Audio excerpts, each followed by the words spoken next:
Steph, what's going on? How are you? Good to see you. Doing pretty well, thanks. How Good. about you? Good, hanging in there. Busy. A lot of growth going on. Been crazy, yeah, always. Yeah, you know. I see a lot going on with you. I hear a lot of new things coming to play. Excited to see what you got going on. And I do have a lot of growth within myself in the market center. Awesome. So let's get down to it then. Let's start with this. I know a lot about your family. I've been with mom and dad for how long? God, they took me in, I guess, back in 2009, 2010, 2011. I started working with mom and dad. So, where'd you grow up? New Hyde Park. Okay. Where'd you go to school? Manor Oaks for elementary, and then Memorial. Okay. New Hyde Park Memorial. Did you go to college or? Nassau. Nassau. Yeah. So I've always been in sales. I've always been very successful, just making money, being on commission. I went into the auto business 2 years after I was in Nassau, and I was. So, all right. So stay with me for a second here. You graduate college or? Nope. You didn't graduate. What'd you do? 2 years, 3 years, none? A little over 2 years. Okay. And started working part time at a dealership. And What year is this? 2011. Okay. Yeah, 2011. I started running the teams. Before that, I was just phone sales. So you were a and I was baby in making- 2011, though, Yeah, right? yeah. I was still in my young 20s, Okay. and I was killing it. I was doing really great on phone sales. Everyone was like, "She's great with scripts." I was able to internalize it, and my parents were in real estate. Yeah. I remember Dad talking to me about that when you Yeah. were doing So- car sales. And I worked an extra 2 days a week, and I saw my income just skyrocket. So and what I are you just- doing? What were you doing there? I created the internet department where they actually had the websites. You put the inventory on there, and then you would send them out to all the sites, cars.com, Auto Trader, and then collect the leads. Okay. So the phone we would have, it's called Business Development Center. All the calls would go into there. They're scripted to close the appointment and make appointments for the salesman. So how many call leads come in a day, like with something like that? It really depends. You know, they have their hot seasons, the slower seasons, certain programs that come out. And so you're really looking on a full day, like a 9 to 9, I have maybe 50 to 60 leads. Oh, wow. Okay. And they're incoming, which is great. It's completely different than what we do now. So what do you mean? Right now, we go out and we hunt. Okay. Right, That's we're real going estate you're out. talking In about. real estate, yes. We go out. We have to make a name for ourselves. We wake up every day unemployed. Sure. So we have to go out and find business. In the car business, you put your inventory out there, and everybody came to you. So you get 60 calls a day. Well, 60 calls. Yeah, Is or it usually online requests. one hot car, or is it, do you like No, do it's something for a where- specific. Just let's say they wanted like a Highlander. Okay. We would find out what kind of Highlander is based off of the features they wanted, and we set that up. Do We you, guide them. but is it you that's doing it, or is it the car salesperson? I managed the team. It was like 16 of the business development agents that answered the phones and took the online leads. Once they solidified an appointment, they would give it to the salesman and let them know they're coming in, and they introduce and pass it over. Oh, okay. So, not to get technical on pay and all of that, where does the on-site leads guy come into play? He's just a referral agent at that point, I guess, in our world? Well, the way I paid them was you got a certain amount of money per appointment that you scheduled, and then for every appointment that's sold, you would get a bigger commission. So depending on how many units at the end of the month would determine the tier of bonus they would reach. Okay. So and then they were on a salary. Oh, so those guys were, or Yeah, they girls were were on salaried. salaried employees and just answering leads all day, 50 to 60 leads a day. Yeah, low salary, Higher high commission amount of base. leads and high commissions. And at some Interesting. point, I think we were bringing in 60% of the business. Wow. Yeah, yeah, So I guess most people are shopping online before, obviously, they go to, absolutely. Where? I think like 95, like almost 100% of people are going to go online. They're going to look for stuff, so crazy. and they're going to call the local areas. I remember back in the day, I was talking to, I knew a car guy. He owned Chevy. It was Major Chevrolet. He actually, it was funny, he outbid me on a house that I was looking at in Whitestone. And he ended up buying in like Whitestone Woods. And he was telling me back in the day, they used to get all the crazies that would walk in, waste time because they wanted to feel Tire important. kickers. Yeah, I guess that's Yeah, what they so were they called. call them. And he said it's kind of interesting when I was in the real estate business. He said, and then since they switched online, real estate offices started getting that, where you would get the tire. I guess it was tire kickers coming in Well, to window feel shoppers now it's important. called. Well, Right? They come to the houses. They just yeah, want to see whatever it just what was. that style house is. Right. But they would waste their time. How many people, like, would you say today, or with the world of with technology where it is today? I'm shopping online. What's the odds of me buying a Highlander if I put you on that? If I literally called you up on that call, what's the hit ratio on that? Oh, it's definitely a huge closing ratio on that, for sure, because people already know what they want, and then the people that are trained on the phones, they know the competition. But are you doing something? And I'm just curious on this. Like, was it Toyota Corolla? They're in the same family, right? Is a Highlander? Well, I'm just saying it's in the same family. Toyota, Yeah, right? it's a Toyota, yeah. Toyota's a Highlander, right? I'm not, I don't drive that car. No, we're Subarus, right? Yeah, she drives a Subaru, and then my son, and then I'm a Benz guy, and it is what it is. All right, so, but do you put down like a Toyota to sell, and then they don't even make that no more probably, but and then try to upsell them to? Yes. So they put maybe not the most basic car that's on the lot. So that's all true. Yeah, they'll put something that is maybe like the second stage up. So they're not getting into the sports model, they're not getting into that because they want to show them, this is the price that you're going to see that you mostly see online, but this is what it looks like. So when they go into it, they're like, well, I do want to have the carbon whatever speakers, and I do want to have a sunroof, and I do want to have So it's a basic car, a steering wheel. Right. No, the leather steering wheels, the colors, all that matters, the stitching. So they go online, they see a car, they build it. They're getting, seeing a different price. So so I remember, I don't know if it's still to this day, it was like $99 a month on a lease, I wish things were still like that. Remember that? Come in for $99 a lease, and it was for a Toyota Camry or something like that. And then you get there, and it's like $800. Just to the bank fee. Yeah. And it's like, no. They'll hit you like $3,000, and you need to pay your taxes. Right. So it's over you position yourself. But I think that career really shaped me to be successful where I am today. Because not only was I able to go to the best trainings that MAPS offers us in Keller Williams to learn the scripts and learn how to handle objections and how to really come from contribution. But how do you stay comfortable in that world? Like, nothing that's bad or anything like that, but the car salesmen have such a bad reputation, right? I guess it's because of the shit we were just talking about, obviously. Yeah. But what is that like, dealing with that on a daily basis? Like, So it is. It's a dirty man's world. I mean, I can't really say that it's all of them or everybody. and I'm not knocking them in any way. No, not at all. But you're 'cause I gonna, have dear friends that are in it. I have good friends too. Yes, absolutely. But there's gonna be the crumb of the crumb in any industry, So the dealerships basically have the certain ones in their office in that one dealership. Is there still money in that game, or Yeah. in the car world? Depending on the brand. There is. Yeah, it's depending on the brand. Like, if you look at higher end, you're not going to see as many units. Okay.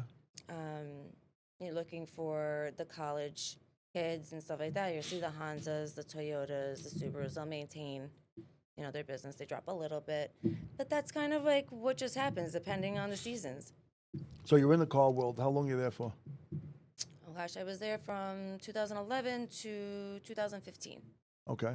And then you decide to get into the real estate world at that Got my time? real estate license 2014. What made you do that? I kind of felt that I hit the ceiling with where I was at in the corporate part of. What were you doing in the corporate world at this time? Well, I was in management. Okay. So when you're in management for a while, then you start getting closer with the franchise and the reps that come in and the owners. And then it becomes that young female in a grown man's world. Yep. And that was more of, how are you making that kind of money at that age? Okay. This person's been with us for that long, and it becomes just a very competitive world So once now, you get up were there. you in finance or you in the No, finance I was in part? management. So I trained the salesman. I trained phone sales. Okay. I made sure that all the salesmen were taking all of their Was it credits. somebody in your world in the finance? Was it your sister or Who's your? My husband? Oh, was your husband? He was a Yes, finance manager. he did finance managing. Then he was like 3 months, and then he went to run the desk. So I remember your dad telling me about it, like, and I think he was must have been talking about your husband at Yeah. the time, where he was telling me about the Oh, well, finance my world. uncle too. Oh, is that That's what where it I was? started when I was like 14. Yeah, he was like put me in the front desk, then threw me into DMV. So I kind of got to funny. learn like different good, parts smart. of yeah. So it shaped me well for the future because I was very young. I started very young. Okay. And now when I'm teaching, like I have actually a love for teaching and for teaching scripts, processes, strategies, because it's already embedded in me. Sure. And then when I see Keller Williams and I decided to join with my parents, So 2015, you joined Keller. yeah, I felt like I was making these people so much money and I could be making my own money and my family money and keeping it within ourselves. Okay, so that's So how you got to the real that estate world. that at that same time I did want to start a family too. I was getting married, so did the final switch. Okay. I'm gonna do this. So what was that like? Take me through that transition. I have to say now seeing it, looking back, I was really blessed my first years going into this business. I'm sure. To have somebody so strong, to stand behind me. Okay. My parents are Sure. very, very strong. Learning the ins and outs of like brokerage and laws and making sure things were correct. How to represent a seller and a buyer properly. I don't think that that's offered right away for a lot of agents. Of course. And I just even today, I saw agents that are part-time, they came in the office, they said, all these laws changed with the paperwork, this and that. So in our office, of course, we have the prepackaged folders, ready to go for us. And I pulled the agent aside and I said, come with me, let me show you, I could do it quickly for you. Now, I'm an agent, I'm not an employee there, you guys don't pay us, we're a profit share company. So we naturally help each other. So that's awesome. like something that I really do have in my heart that I do naturally. And I think a lot of people don't have that. And Keller Williams, we see it more and more. Of course. That's And we do both our have those culture. trainings for the new agents and we have, certain things, but we want to see each other grow. So it's nice to just kind of stop for a minute, help somebody, and then next time you see them, you're like, oh, did you get the appointment? Great. Awesome. Yeah. So 2015, you end up in real estate. Yeah. You're working for mom and dad, selling. Yeah. Okay. Yeah. So you're selling and you're out there. When did you become a TL? I became a TL in 2021. All right. So you Something have like 5 that. years experience Yeah. in sales.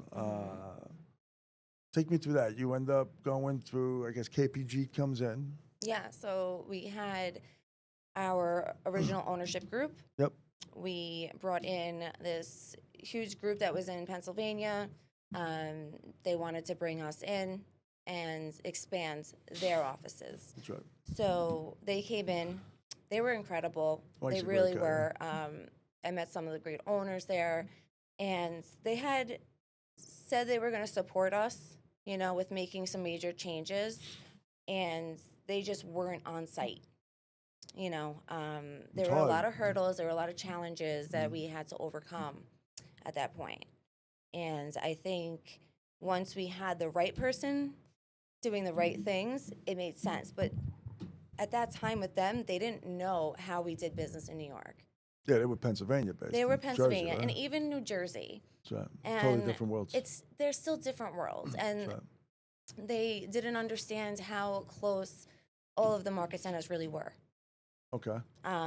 Being on Long Island, and they couldn't grasp the fact that you were connected with the core group. To them, that was like, we'll never be able to get into New York, So that was their try to get their foot in the door, and they ultimately it wasn't successful.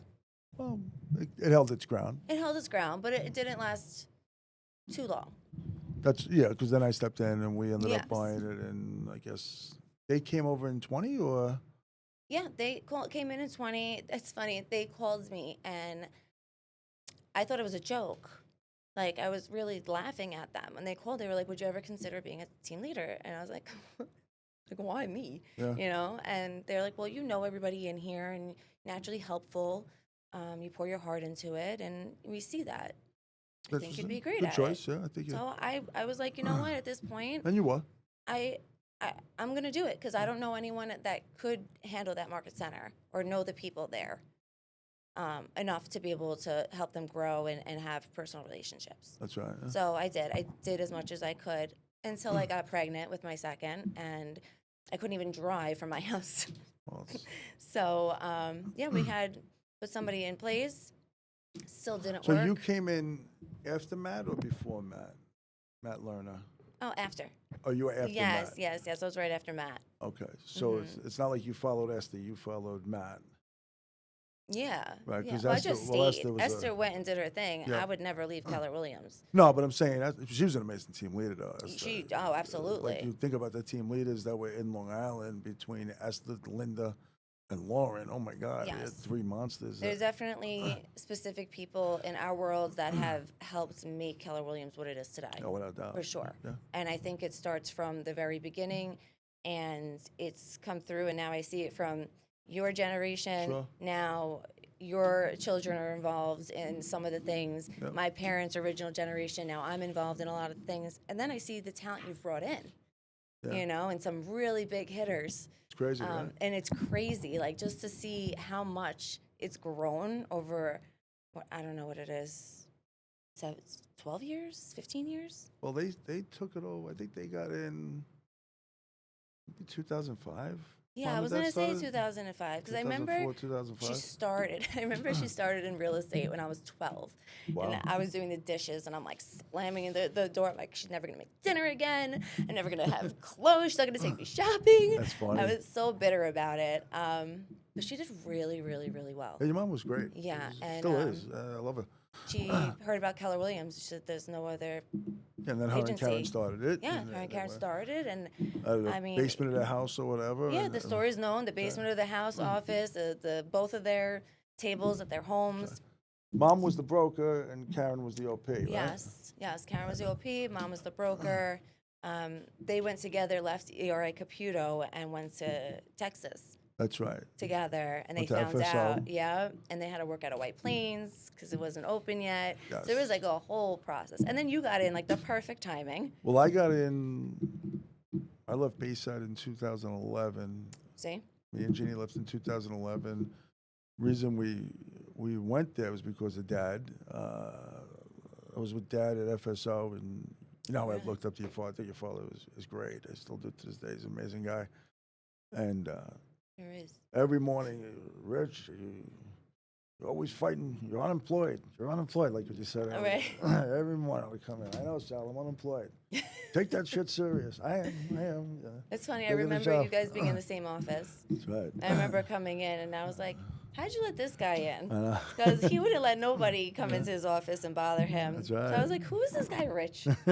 But you had, same kind of, I'm working. We're in here to do work. Yeah, that's what it was. It was no bullshit. Yeah. But it was, I met him. We stayed at Greater Nassau because we were unsure, Jeannie and I, when we left Bayside, what we were going to do. We were going to go to Remax. We were going to go to Element, where we were. And again, I was talking to Dad, and I liked him, so we decided him, Bart, Karen, obviously.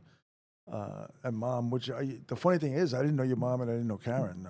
I just knew Dad. I knew Dad and Bart. They're the ones behind the scenes, Yeah. Bart and my father were, The ones out there. yeah. And then I met somebody else that stayed. I think he was with Laffey or Berkshire. He's with them now, and it was a whole to do. It was interesting. It was very funny. And then I got to meet like everybody that was in that world. Where Annabelle, she was a front Yeah. desk girl. Right, when she first started and was right. hired. That's, when I see her at award ceremonies, How because far I she was come. so young and I saw her working at that desk and Sure. everything, and now I see her, I'm like, I think like my mom might have hired her when they first opened, because she's been with did. us since the very beginning, She right? was. Yeah, she was with you from the beginning. Now that I'm involved in it and I see everybody, I'm like, wow. It's crazy how What things they've, and kept what going, they've right? like turned into these Yeah. like, and and it really is Keller Williams. I have to say, right. between the training and them keeping us accountable to keep growing Mhm. and providing us the tools to grow, I think that has a lot to do with why we are where we are in our Yeah, levels. my thing was this. It was funny. Way back when, it was the thing that was with me was he's not that creative. All he's doing is following a model, and that's what I did. I followed the model like that Gary put together. I think it's the best model in the world. I still think it is to this day. But I would just go in and follow the model to a T. This is what we need. You tell me to do this. This is what I'm going to hold my people accountable to getting, right? So when Linda and I took over, it was, okay, Playbook. hey, here's the playbook. Get 10. We didn't know any better. So it was just, okay, get 10. 10 a month. We need 2 cappers. Okay, you get 2 cappers. This is why. And we were able to build it from, I guess it was the 60 agents that we had to, 400, and then she went on and did Franklin Square. We did Woodbury and all that. But we just stayed by the playbook like everybody else should do. But once you learn it, you can repeat it because now it's part of, okay, I know I need this many people. Correct. You're social, you're out there, people know who you are, you meet more agents. That's right. They want to become part of who we are. But the interesting thing about it, and especially in the real estate world, and you would notice if you were at TL, like ownership groups and I guess OPs, team leaders. And I'm not saying everybody. I'm just saying what I see. They want to put their spin on everything they do. So they want to take something that's extraordinary and great, and they want to put their spin on it. It doesn't work the same, right? So It's got to be someone's vision. Yeah, or it's got to be. Look, you bought into a franchise. I learned at an early age. I forgot where it was, but went to an event, I think, with my wife, and company there was, I forgot who it was, but I think it had to do with McDonald's or something like that. And the guy told me, if you buy a franchise, you buy it to follow their model, no other reason. You're successful. That's right. If you follow the model, you're going to be fine. If you steer off the model, you're going to screw up. Like you don't buy a McDonald's and turn it into a Burger King. It just doesn't make sense, right?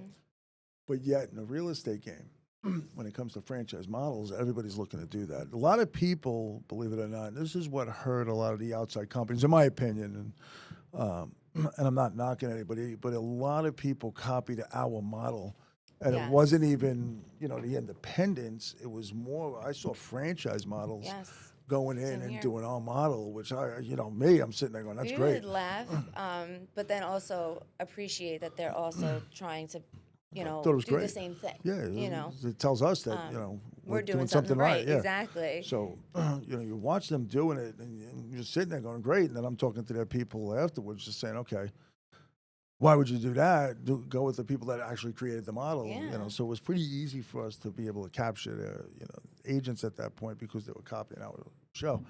But I can understand why companies and owners would want to do that because, again, it's a great model. And, and to this day, I believe everybody out there that's successful is basically cut from our world. Yes. I think we created this. So a lot of people say there's this theory that you go to Keller Williams because they're a training company. They're going to teach you everything you need to know in real estate. You have an opportunity to make, 100%. There's a lot of opportunities.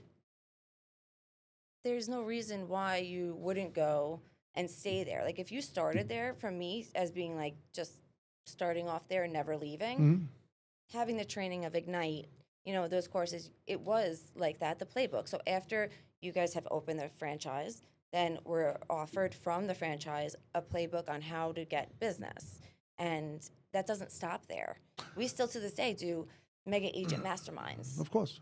So I don't know, and there's hundreds of people. I don't know how many people come in the room, but our core group's big. Yep. I don't know any other agency that can sustain that or offer that and actually bring true knowledge to their value.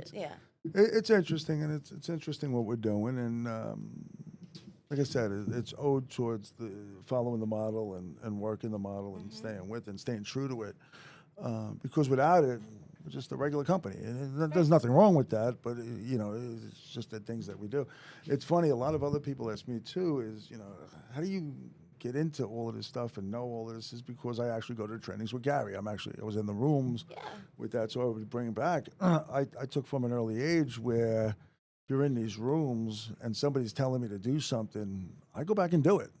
It doesn't make sense to go there and not do it. Well, that's like you or my father. Yeah. You know, you see something and they're like, you need to do this way. Do it exactly the way that they said to do it. And you move on. Yeah. And you move on. And you'll be successful.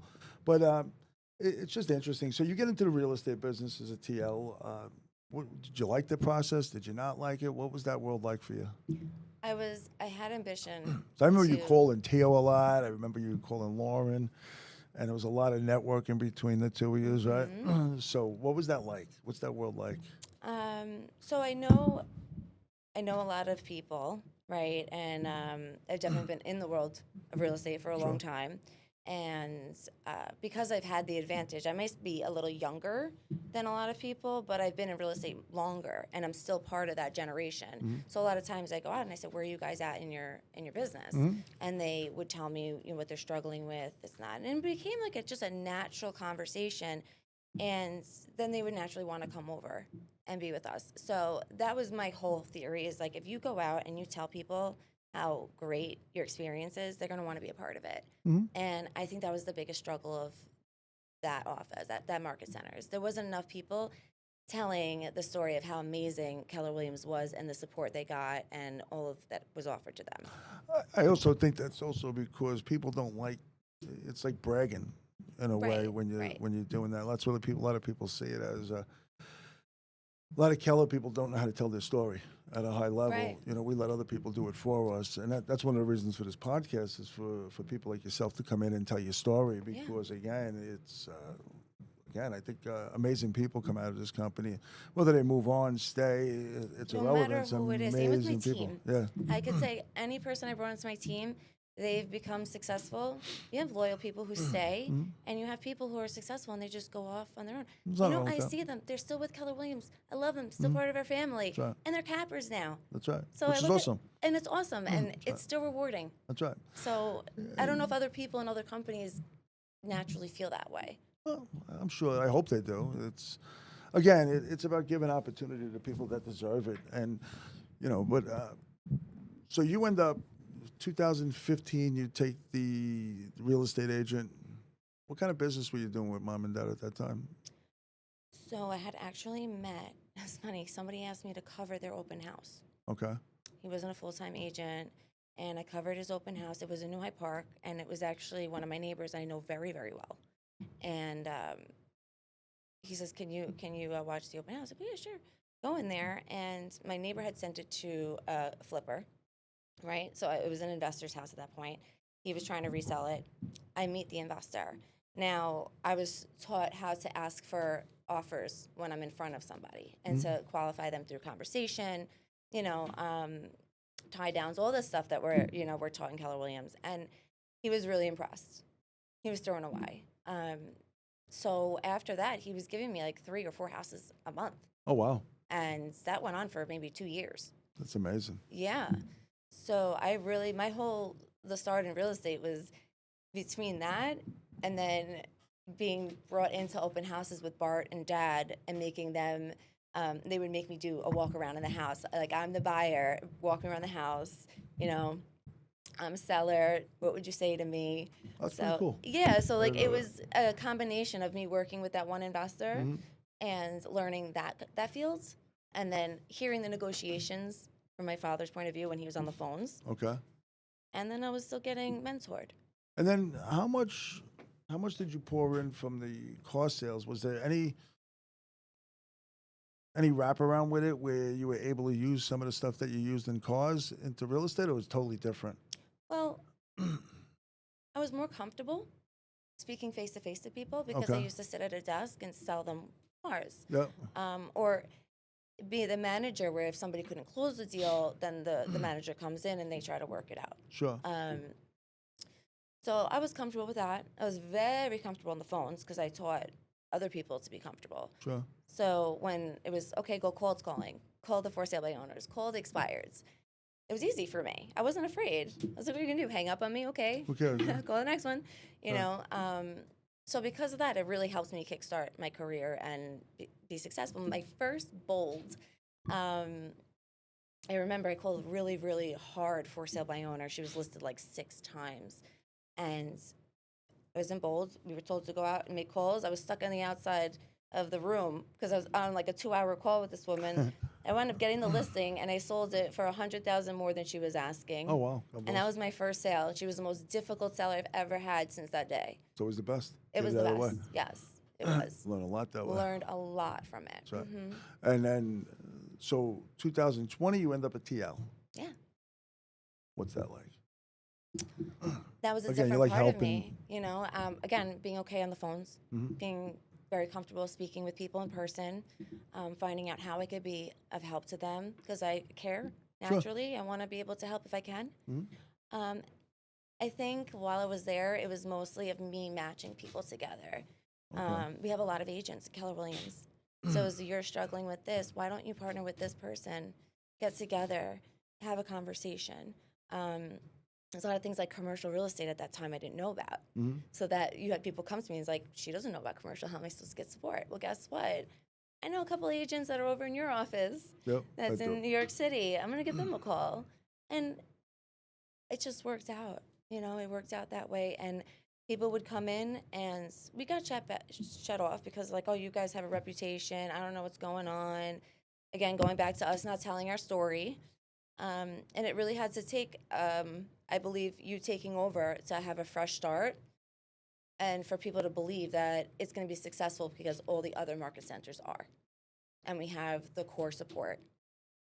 It's awesome. And I know when I came over to your market center in Woodbury, you had each one of your girls with their talents come over to my team and make sure that the transfer, and I only went from Keller Williams to Keller Williams just because of location, but just the transferring over, everything was done so quickly for me so I could get back up and running with my business. And I've never even seen that kind of support come in. And I've seen them do it time and time again as we bring more and more people in. That's amazing. And it blows me away. It blows me away, it really does. It's because you hire the right people. Yeah. You don't see that every day. Yeah. You don't see that every day. And I believe that in my team. That's your team, right? That's who you have around you every day. My team is the same way. Each one has their talent. And together, we create, like, really, really true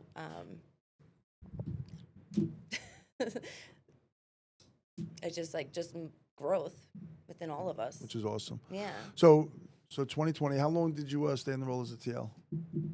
Was it even a year? Like a year and a half, yeah. Oh, you did spend more time. Yeah. I thought you were just burnt out right off the bat, 2021. No, it was a pregnancy, and then I just stayed home. So that's right, you were pregnant. I was pregnant. I was very sick during the pregnancy, and I couldn't do what I needed to do there as much as I wanted to. Because I really did love and do love the market center. Okay. I just physically couldn't. So you step away. What year did you step away? 21, 22? 21, yeah. And then home with the baby, I'm sure, for a little bit of time. And then how long was it after that you decided to come to the core? Okay, so they brought somebody in. I don't know if you want me to not mention any names, but they brought somebody in that wasn't. I remember that, yeah. Wasn't somebody that we would consider to be Kellerized. And when I say Kellerized, it means our culture. Yeah, I get it. But you came up. What year was that? 23 or 22? I think that was 23 because I had my youngest at 22. So you took a year off, or? No, she was in June, and I think I came in March when I was able to get her settled in daycare. Okay. Yeah. So at that time, you're still over at Gold Coast, or did you? Yeah, still over at Gold Coast. About, I guess, how many months later in March, I decided my daughter's going to school in Jericho. Yep. I'm going to move to the Woodbury office. That's what it was. And then I was there, yeah. So you came over in 23 or 24? 23. You with this already 3 years? I know. Almost 2 years? Yeah. That's crazy how time flies. And you guys have helped me with not only training my team, but keeping them, helping me bring value to them. Sure. You know, and that's what's really kept my business and the strength that I hold. But you also did it. You were a team leader. You're not a hire. Oh, yes, I know, Stuff, so, I know. yeah, But whenever I do need support, like Suzanne's a broker, she knows her stuff. Of course. You But know. you also have mom who was a broker, too. So Yeah, you got definitely. all that. So and it's not they've taught me so much that I really imagine. don't call anybody Yeah, you don't have to. I don't. I really don't. I mean, my father used to go to litigation for most of the agents, and I would hear Remember him that. on the phone. Yep. You know. So now you're running the team now, Yeah. or so what's that like? What's the difference between being a salesperson and going to team leader to running a team? So, when I started just running the team, and my parents decided to retire, take a step back, still involved if I need them, but they wanted to take a step back and start retiring. I revamped the whole team, Okay. kind of a combination of what I learned from my past, what I learned in real estate, and what I've learned from them. You know, I kept certain things the way that they did, 'cause that's how I learned, but I brought my own little thing into it. And I brought in my own agents that connected well with me, you know, because I think that was a big part of it. Sure.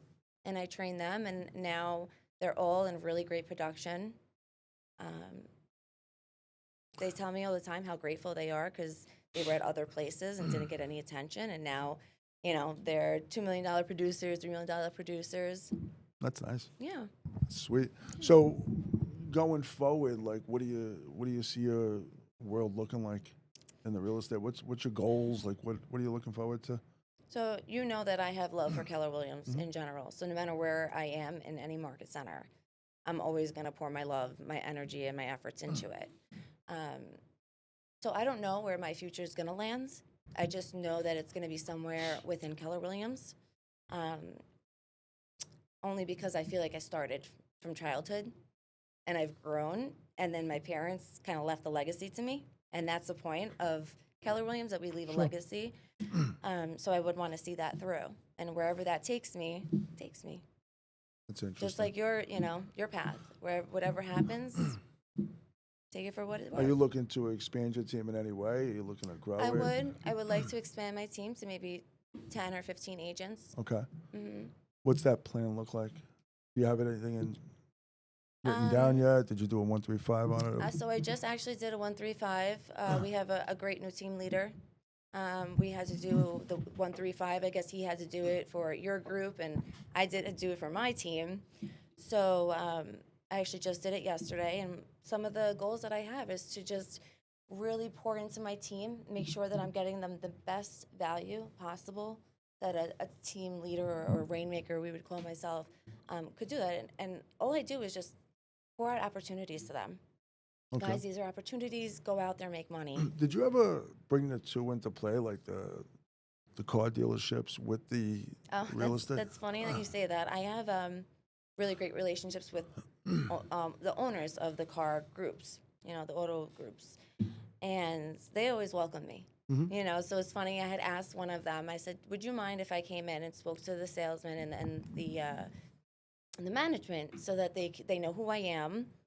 Since you guys at the desk know who I am, I want to introduce myself to all the salesmen." Yeah. So I would have meetings at each location and hold meetings, and I would say, "You guys are in sales, right? You guys know people. Maybe you want to get your license. You know, maybe on the slow months you want to do real estate. But if you know any," and I asked them for referrals. You know, get any or? Yeah, I get referrals that have come in. I only started doing it 2 months ago. Okay. But it was funny. The next one, I said to the owner, I go, "Can I get like one of those life-size people like Jane from State Farm?" And I'll just be like Stephanie from Keller Williams, and I'll just put myself. He's like, "Stephanie, do whatever you want if that makes you happy." So yeah, I really do have great support there. It's just how to go about it on a large scale, because this auto group has probably 23 dealerships. 23. Yeah, and that's just talking about one owner that I'm, close with. That's amazing. Yeah. Well, what are they, if you don't mind me asking, like what kind of dealerships are they? They're all a mix. We have Jeep all the way to Mercedes, BMW, Chrysler, Dodge. So it's everything. It's literally everything. Yeah, Toyota, everything. Do they have multiple of the same ones, or is it? No, I don't think so. They try to keep it. So one Toyota, one. Yeah, and if they do, they'll put it in a completely different area, obviously. Different district and all that. That's pretty cool. Did you ever hear his story? Like, how did he get started, or? And he started owning dealerships on his own, and he just branched out on his own. That's insane. Yes, I don't know if you've ever heard of the museum that's in Florida. He created his own museum with all the classic cars. collectibles, like the Batmobile, like the original Batmobile, like Oh, all shit. of these things. And he created a village with these cars in them, and it's a huge museum. It's in Florida. Oh, wow. Yeah, and he started, leaving the car business and selling yachts. And they went from cars to yachts and, that. Jeez. So everybody kind of just goes up and That's pretty someone cool. else is in line. Is he doing planes too, or no? I don't know. We'll find out, right? Should, right? Jeez. When he does, I'll let you know. That's pretty crazy. Oh my God! Car salesman. So I go from Toyotas to Porsche to Ferrari to yachts Yeah, to planes. yeah. That's But it pretty really cool. is interesting. It's mind blowing to see the people in my life that I've grown, even at a young age, that have been in my life. So I've seen them grow into this huge, just I don't even know what to explain them. You guys are like, I don't know. I'm saying you guys too because I've seen you do it, but you guys have created things that nobody else would have. And you guys were willing to take the risk. That's what it comes down to. I think that's really what it comes down to, is taking the risk and believing in yourself. That's all you really need. Yeah, Right? really. That's We why just I talked always about that said, earlier. If you don't believe in yourself, who's going to? I say wherever I stand, as long as I'm on my own 2 feet, Yeah, I'm gonna going bet to on be myself. good. That's right. So, next 3 years, what can we expect? Well, it's going to be dependent on you as my goals are going to come through, but I would want my team to be almost to duplicate what they have done for me, what you all have done for me. And if I could duplicate that in all of our agents and hold the loyalty by providing them a tremendous amount of value, then I can step away. And I want to pour my heart into always benefiting and growing the market centers. It's awesome. That's because when I go back to the vision of what they first had when they opened Keller Williams, it was to see Keller Williams all over Long Island. Is that what? To see red all over Long Island. Was that their vision? That was just to have all our signs red Keller Williams. And the reason being was because the other brokerages would see how our culture was, and they'd want to be part of it. And they want to be part of our not only our culture, but our business plans and how we offer them profit shares and 100% commissions and the whole thing. Well, it's amazing. I owe your family a lot. They did a lot for me. I appreciate that. I love them. I think they're great individuals. I look forward to seeing what you do in the near future, because we're going to be together a long time. Yeah. And I'm just excited to watch you grow. So keep doing what you're doing. Thanks. You're doing amazing. Thank Love you. you. And Yeah, hopefully we have you on again soon. Yeah, Awesome. Thanks, Steph. you got it. Good job. All right.